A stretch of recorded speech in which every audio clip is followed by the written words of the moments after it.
Բարև ձեզ, այսօրվա վիդեոն կպատմեմ բենզինային և էլեկտրական ավտոմեքենաների այրվելու դեպքում հանգցնելու տարբերության մասին։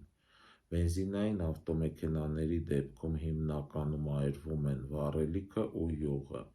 էլեկտրական ավտոմեքենաների դեպքում հիմնականում այրվում է մարտկոցը։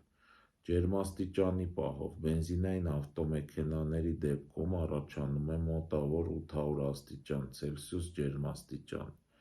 էլեկտրական ավտոմեքենաների այրվելու դեպքում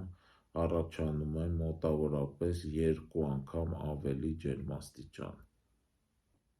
Ջրի ծախսի հետ կապված, ուրեմն բենզինային մեքենան հանգցնելու համար հիմնականում անհրաժեշտ է լինում մինչև 1 տոննա ջուր, էլեկտրական մեքենան հանգցնելու համար հիմնականում անհրաժեշտ է լինում մինչև 30 տոննա ջուր,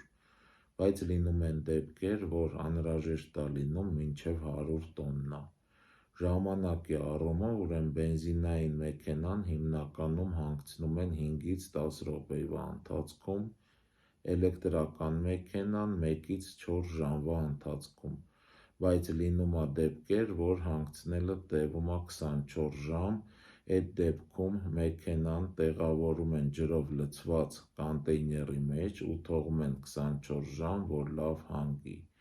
Այսքանը բաժանորդագրվեք YouTube-ի Արման Մանասարյան ալիքին և լայքեր դրեք։